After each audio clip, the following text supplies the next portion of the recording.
Good morning, good evening, good afternoon, friends of social media. We're back. Man, we've taken a couple weeks off. We've had a crazy adventure of opening up our office and meeting new people. That's why we have a new guest here. So today, we have our friend Cindy, so that we got to meet. She's with Becky Garcia. So please take the floor. Tell our friends who you are. You can do it in Spanish, English. I don't care. Fire away. Okay, so Cindy Herrera with the Garcia Group. I have been a licensed real estate agent for 20 plus years now, and mom of two. Mom of two. Married for 17 years, roughly. Roughly? Yeah. Like together for how many though? Like. I think like 20. I'm really bad with keeping track of. You remembered how many years you've been in real estate, but you forgot how many years. I know, and he's okay with that because he's the same way. We it's all good. That's dope. So you started doing real estate when you were like 10. Thank you. Yeah. Oh yeah. No, I actually got licensed right as I turned 18. Wow. Yeah.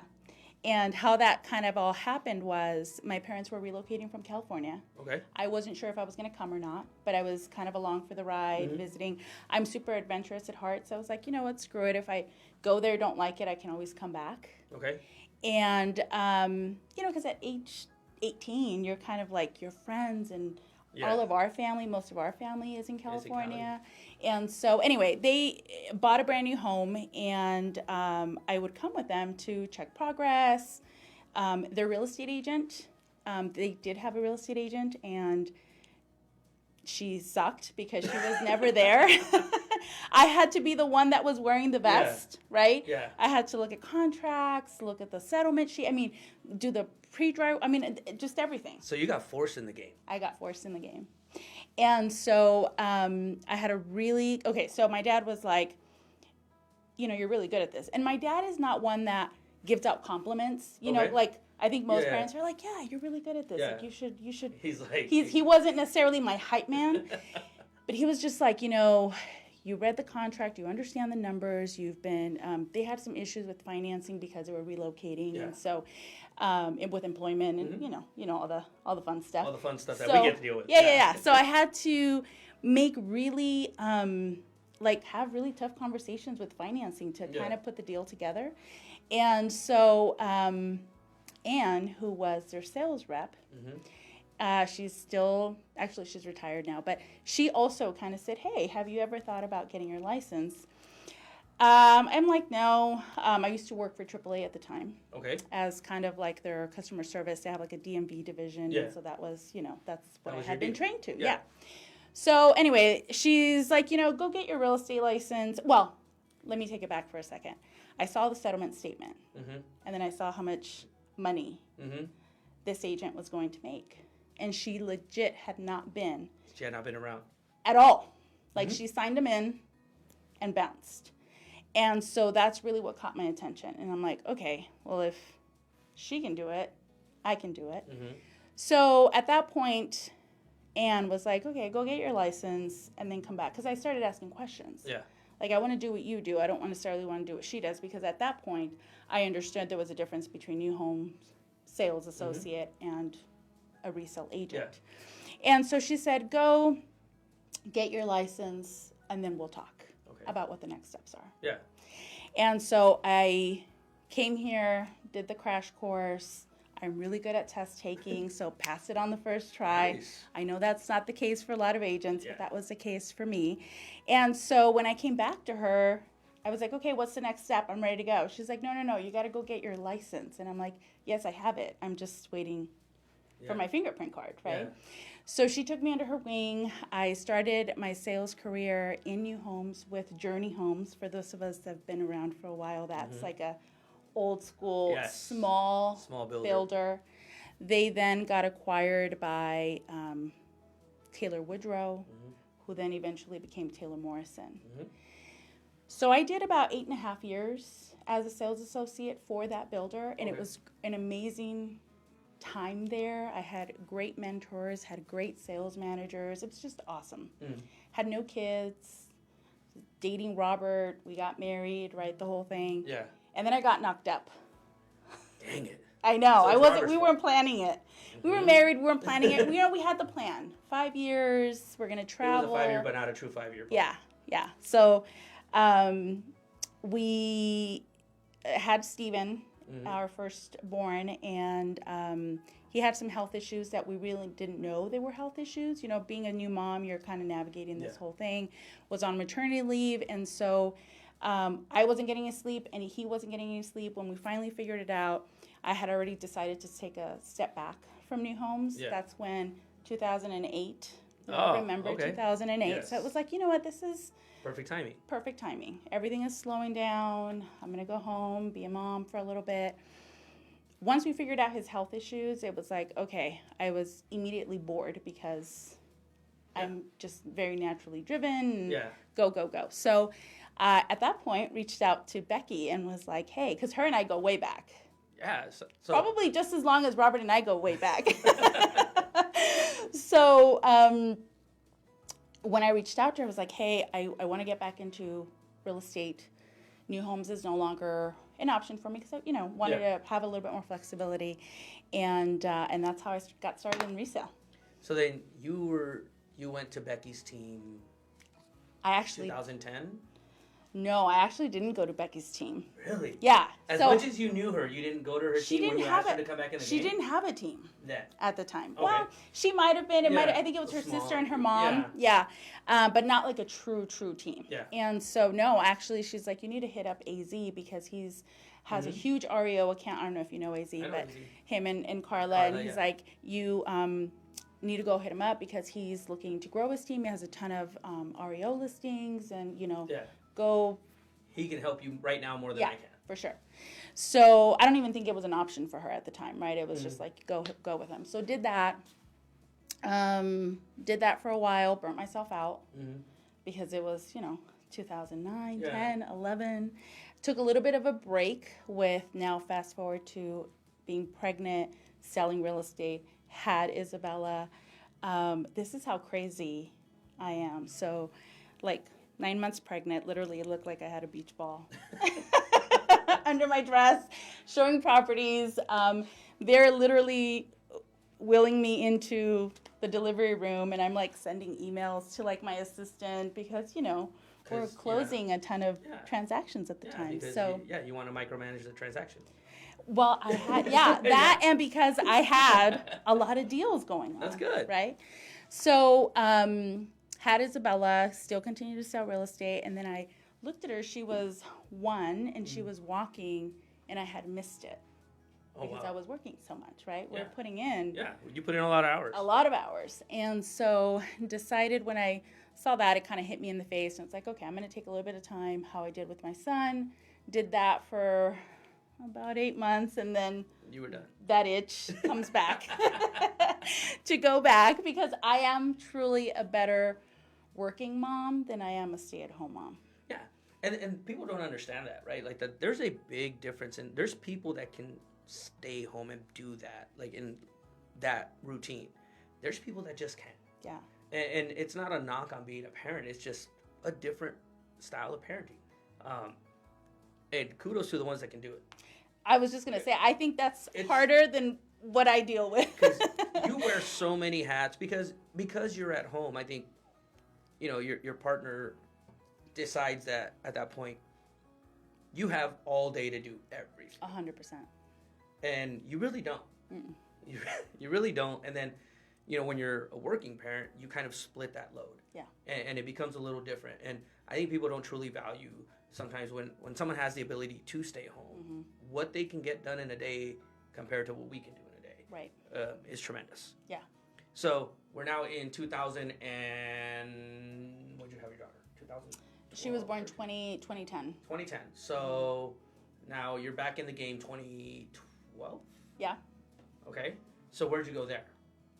So I reached back out to Becky. Becky? So yeah, her and I are really good friends. Yeah. And so reached out to her and was like, okay, I'm ready to come back. Steven was starting school, and because they're only like 2.5 years apart.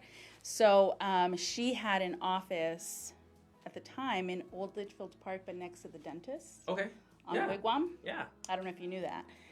I did not know that she was there, but I know where that Yeah. dentist office is. Yeah. So that's where she was. I'm like, this is perfect. I can drop off Steven over at Litchfield Park, walk over, pick him up.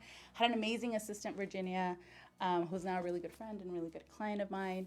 And her and I were just killing it, selling a ton of real estate. Steven was there. My suegra was taking care of Isabella while I was Nice. doing my thing. Robert was doing his thing. And so did that for a few years and grew a team because of all the chatter of like, hey, if you want to grow, you have to grow your team, and it's the only way to scale. Yeah. And so never really took the time because my personality, if you know me at any level, is kind of like go, go, go, and very driven and very self-motivated. And so I never really took the time to slow down and really decide, do I really want to start a team? Right? But I started one because everybody told me I needed one. It was a cool thing to do. It was a cool thing to do. And so did that. Took a lot of hard work, sweat, tears, a lot of time away from family. And I struggled with the team aspect for a long time because I loved every person on my team.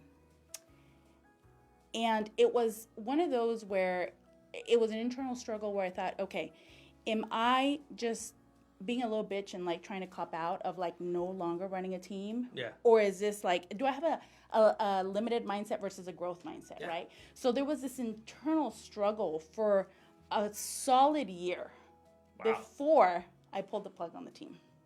And you said no more team. No more team. And so I had a really amazing coach, still have her. And she was just like, what the fuck are you doing? Like, no, like you've built it, you have the systems, you have the processes. You're an amazing team lead. And I'm like, it's really easy to fake something. Yes. And ego was never really a thing for me. It was more of the responsibility that I felt for my team, right? It's like I'm affecting the livelihood of other people. Yeah. But at the same token, if I continue down this road because I know it's not my truth, they're not going to get the best of me. Yeah. And I think that's what a lot of teams struggle with, right? And we've seen gigantic mortgage teams and real estate teams start falling apart because the people at the top aren't drinking their own Kool-Aid that they're pouring. And if you don't have it, you can admit that to your team, and it's there's less damage there than you just trying to fake it until it blows up in your 100%. face. That's one big thing for us on our team. I tell my team, I'm like, look, I'm not going to come in here and be like a super cheerleader if you don't want it. Right. If you don't want it, I can't help you. Right. I can help you once you say that, yeah, I want to get to this level. And people don't understand that. Yeah. Like, I'm like, if I didn't want my team to grow, I'm like, I wouldn't ask what your flaws are. I ask what your flaws are so we can fix those things. That makes you better. Me cheering you on because you can take a loan app doesn't make you better. Right. Me teaching you how to go network makes you better. Right. But so it took you a year to recognize it. And the hardest thing to recognize is your own flaws. Yeah. God, it's hard. Yeah. I do it all the time. Yeah. I do it all the time, and I do it so bluntly that sometimes people are like, man, are you like insulting yourself? I'm like, yeah. Yeah. Sometimes I do. Because I'm like, look, I already know I'm short. I already know, like, I know all those things already, right? Like, so I have to work on those. Those are the things I work on. I'm very blunt sometimes. So, yes, I have to work on my political correctness sometimes. But sometimes I don't. Yeah. Because I'm like, you know what? You deserve to hear the wrath of this side. Right. So after that year, after you had your truth moment, you let your team go. Yes. What was the mission after that? Like, what was it like? Did you go, I need to nurture these flaws because eventually I'm going to need these things? Or were you just like, just kick them to the curb and like, I'm just going to go sell more houses? No, it was very much, I had already started that journey of the self-discovery and slowing down enough to really listen to what I really want. Like I had never really asked myself that, right? I've attended so many, Everybody's coaching class. Yeah. and conventions and network. And I've been around a lot of higher level thinking people than me, right? A lot of my friends are doing amazing things. And so it's very easy to be like, oh, well, I want that, and I want that, and I want that. And you're picking, but I never had any truth and behind my truth, what I truly want, what I truly value. And so I did that for the 2 years following that. You know, I think, and everybody's on their own journey. I feel like, shit, I wish I could have been able to do that in a month or, you know, and I would have been able to like fast forward because we all want that quick fix. Yeah. But it takes a lot of soul searching, a lot of hard conversations with yourself, with those around you, right? I always look at surrounding myself with people who really, truly are going to be like, call me out on my shit. Yeah. And so, and Becky's one of them, by the way. I have a few others. I have a few others. I have a few others, but you need them, right? You do. Like you want to have a role model, well, at least I do, a role model for like, okay, you know, they have a really good relationship with their kids and kind of taking some of those things that I could potentially implement and, you know, take a page from their book and, you know, who's really good at business and who's really has a really strong marriage and, you know, that spirituality and health. And so having all of those diversifications in my life is extremely important. And I never really took the time, as silly as it sounds, because it might sound very basic to a lot of people, of like, why didn't you do that before? I was surrounded by that already, but I was never intentional about it. Yeah, you were never willing to take it in. For sure. Which is crazy, because we do that all the time. Right? We give, hands down, the best advice in the world to everybody else, except ourselves. Except ourselves. We do it all the time. Yeah. I mean, there's days we lay out some stuff, and then you leave, and you're like, man, that was really good. And then you're like, man, I should really think about doing it myself. 100%. But we don't, because, again, that inner struggle of who we want to project that's out there and who the truth is of who we are, right? Is the hardest thing, right? And that's what most coaches, at the bare bones, that's where you get to. At the bare bones of coaching is exactly that. They're like, look, nobody can fix you unless you want to fix yourself. Right. That's bread and butter of every coaching class I've ever been to in 20 years also, right? But it's the acceptance of your flaws, the acceptance of, and you could be great. You could be a great real estate agent, a great originator, but you could be absolutely flawed and nobody likes or respects you. Right. Because of that. And it's great. Yeah, you could be a top 1%, top whatever, but if they don't like you, nobody will go work with you or for you. Right. You know, and then you'll find yourself later on, that group of people that applauded you starts getting smaller and smaller and smaller and smaller and smaller. And then when they're gone, you're like, what happened? You're like, well, you're that person. You're that person that no one likes. Yeah.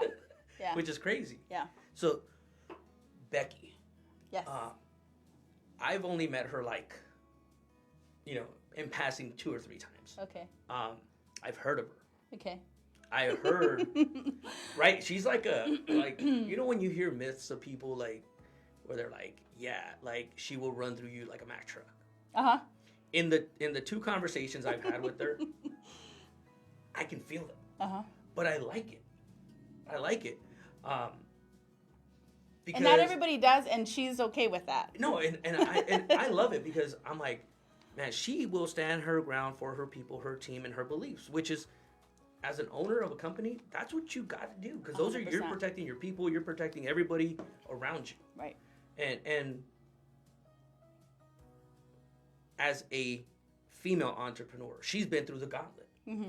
Right? You've been through the gauntlet as an agent for 20 years. I can only imagine the roadblocks she had. Yeah. As an owner, and I'd love to have her as a guest because I'd love to pick her brain about it, because I learned so much from people like that, people that struggled in any industry, either as a minority, you know, as a female, as whatever it is. I love picking their brain because you do learn something new. Right. You do learn something that is genuine. Something that struggle made them better. 100%. And you learn so much more than going to a 4-day coaching class where, you know, you're just eating the soup that they're feeding you that day. You know? But yeah, it's super cool. I'd love to sit down with her and just have like an open conversation like this, because I think a lot of people sometimes would misunderstand why she is that way, because they don't know the story of people, right? And this is why we did the show. You know, we did the show for this reason, to get people's true story out, right? Because look, we can all get pretty and get on Facebook and Right. Instagram. We can all do that, Right. right? But when people don't know who you are, why would they work for you Right. or work with you, right? Right. That's the killer part, right? Like, Yeah. why would they work for you? Yeah. Or why would a client call you, right? You've been in the game 20 years, like you figured out some secret sauce for you that works, right? Yeah. Now, if you were to take Cindy from now, Mm-hmm. and you could talk to Cindy from, we're not even going to go that far back. We'll say Cindy after 2008, Okay. like the resurgence of you coming back in the game.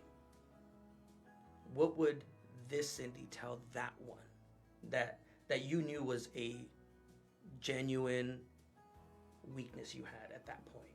Ooh.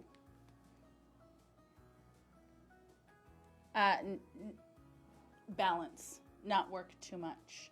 Not be hustling for, because I was chasing the money at the time. Mm-hmm. And it's, I think for a lot of people, we're all guilty of it, especially real estate agents, newer Yeah. real estate agents, because we're chasing material things. I was never chasing material things, but I was definitely, money gave me security, a sense Yeah. of security. And I was like, A, I had the energy. Yeah.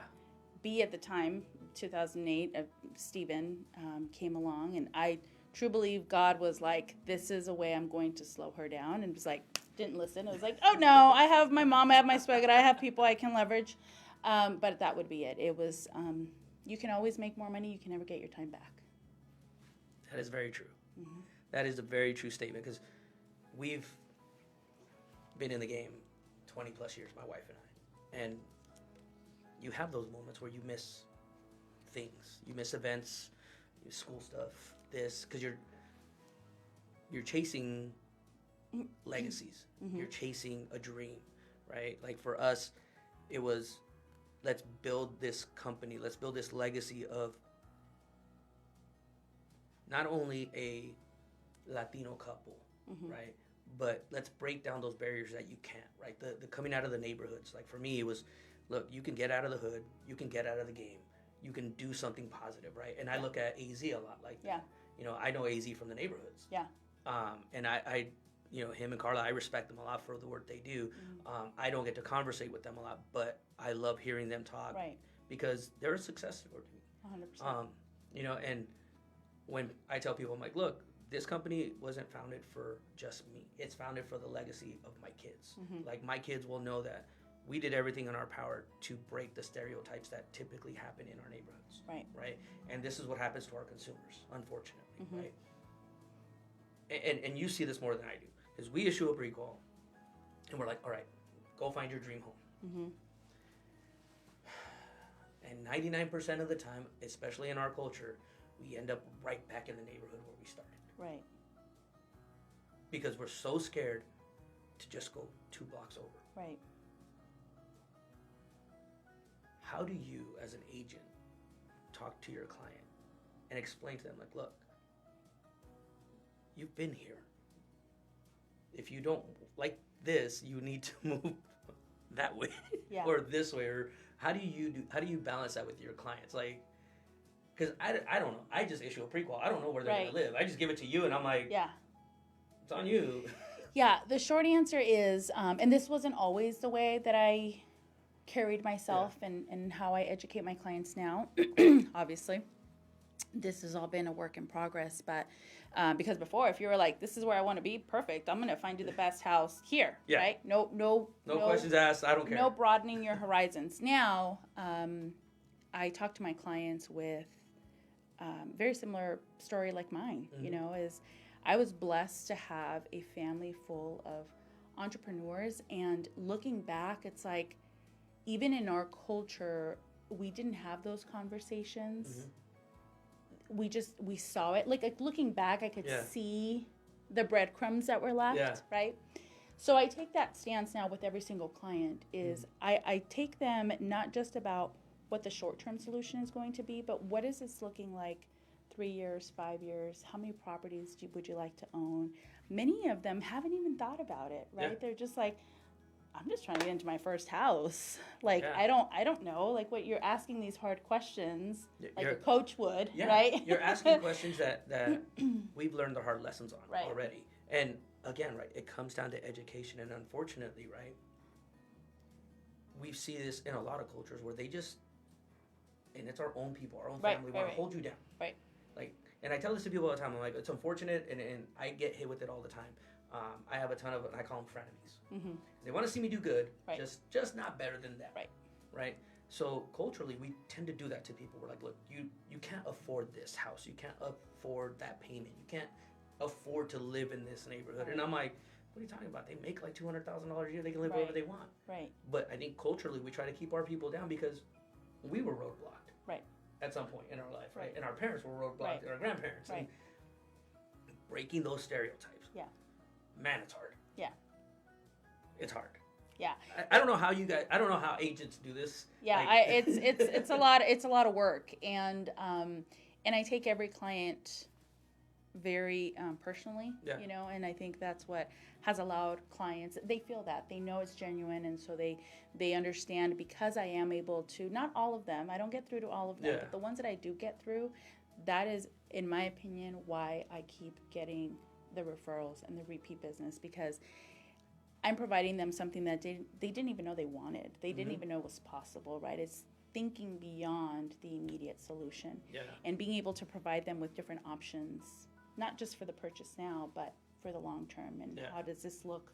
How is this going to affect your next purchase? And I agree with everything that you just said 100% because we see it every day. Yeah, we see it every day, right? And then we get to see a ton of great work that agents do, that originators do across the board. And then there's those that drive me absolutely insane. Those ones that preach community, preach all this stuff about Yeah. helping your client, saving your client, Yeah. doing all these things, proper things, and then they pull the bait and switch on them on the backside. God, it drives me nuts. Yeah. Very similar to like your agent, that was your parents' agent, right? Like she's Yeah. like, I'm gonna help you, and then fell off the world. Yeah. I think that for me is what hurts me most as a owner, as a Hispanic owner, as a lender, to see people bait and switch people. I'm like, Yeah. but you just went on Facebook and preached that you wouldn't do that. Right. Or you went on social media and you did this, right? And then they're like, well, I'm just doing it because I want to get leads in the Right. door. I want to get business. And I'm Right. like, you're the problem. Right. Like, you're the problem. Yeah. So as, and marrying all those together,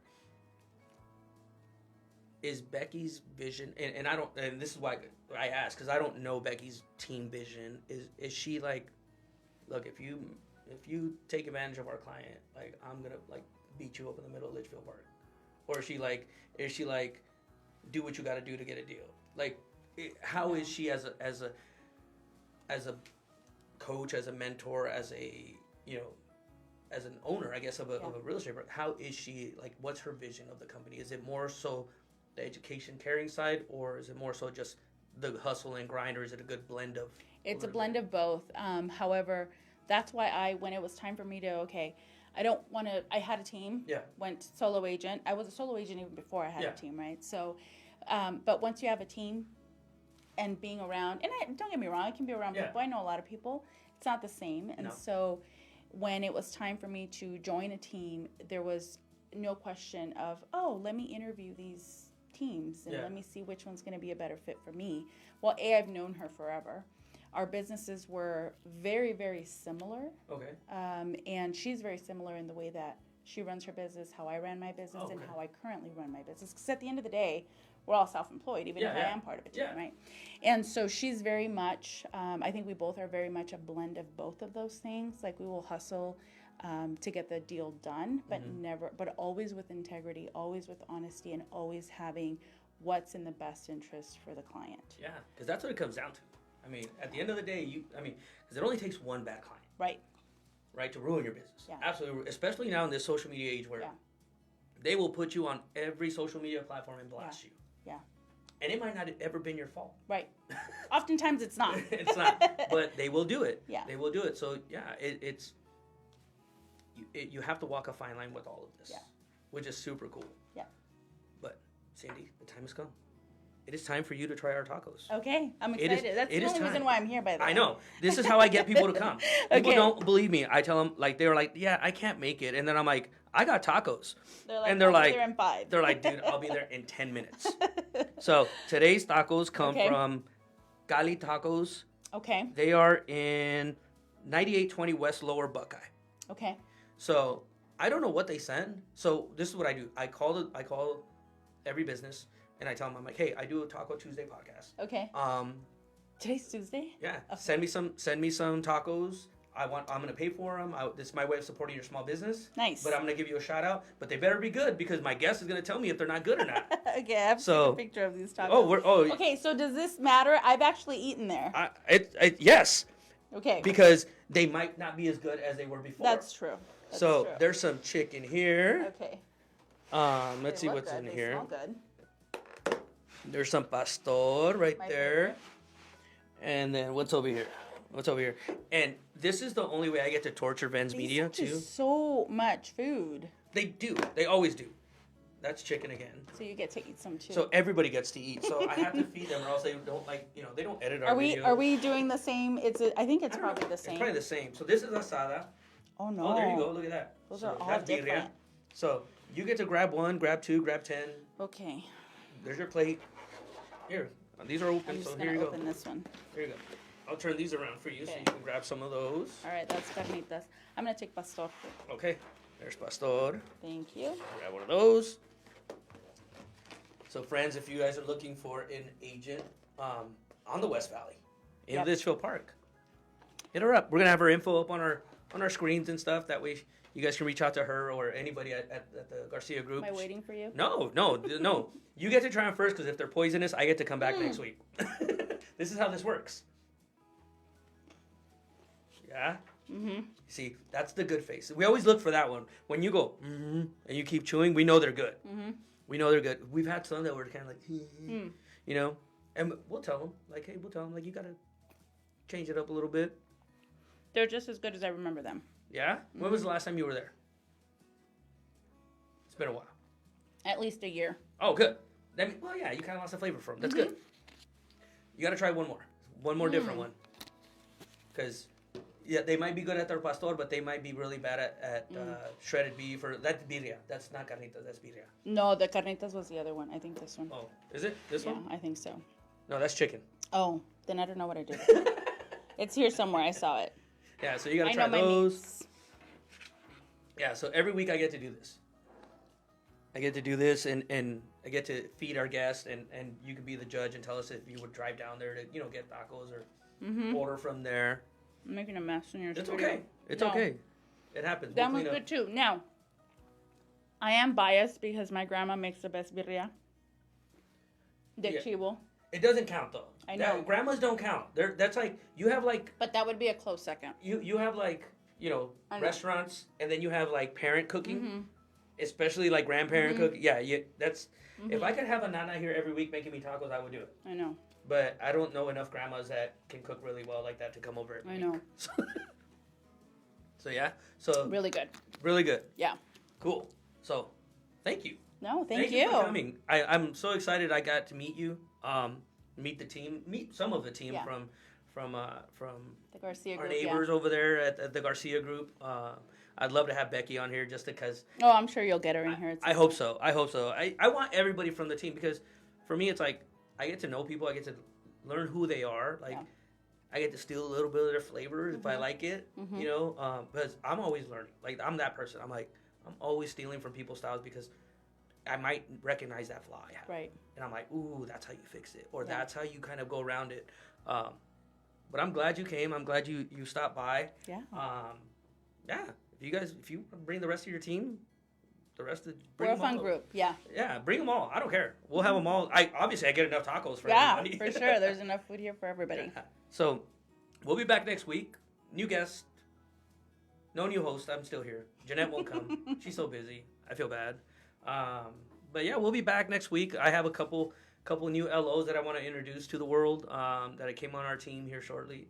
Actually, right after the grand opening. Oh, okay. So, yeah, we're looking at bringing on a couple more, filling the house. Yeah, nice. But yeah, we'll be back next week, guys. So Cindy, say goodbye to your friends who are now my friends and your friends and all our friends.